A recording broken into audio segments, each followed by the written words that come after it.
তিনটা বিচার বাইরে আসি যায় নন্দা বিচার না একটু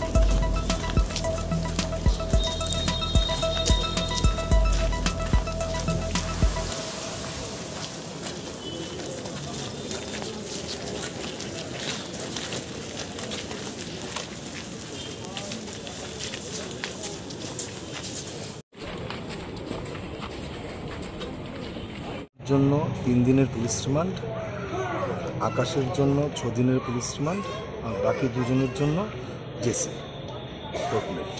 এই কেসে কি আর অন্য কারোকে এখনো পর্যন্ত আটক করা হয়েছে? হ্যাঁ, গত আমাদের একজনকে অ্যারেস্ট করা হয়েছে রায়গঞ্জে, আজকে সন্ধ্যা নাগাদ এসে পৌঁছার কথা, সুতরাং কালকে তাকে কোর্টে প্রডিউস করা হবে।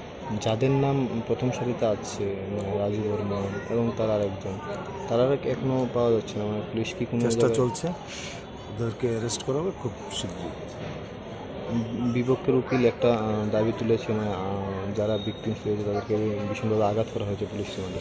এটা দেখুন, এটা সে যখন থানাতে ছিল টয়লেটে যেতে গিয়ে পড়ে গেছে, সুতরাং হি সাস্টেইন ইনজুরিজ। এভাবে এখন ওরা মিথ্যে কথা বলছে, কোর্টে এসে বলছে, কারণ just to avoid the police remand they have taken this.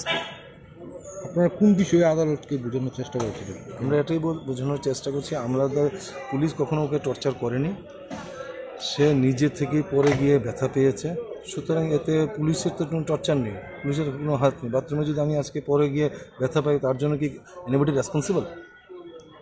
এখন পর্যন্ত প্রায় 6 জনকে মানে আদালতে তোলা হয়েছে, কিন্তু মূল আসামিদের এখনো পাওয়া যাচ্ছে না। মানে চেষ্টা চলছে, ওয়েট করুন, সবাই ধরা পড়বে।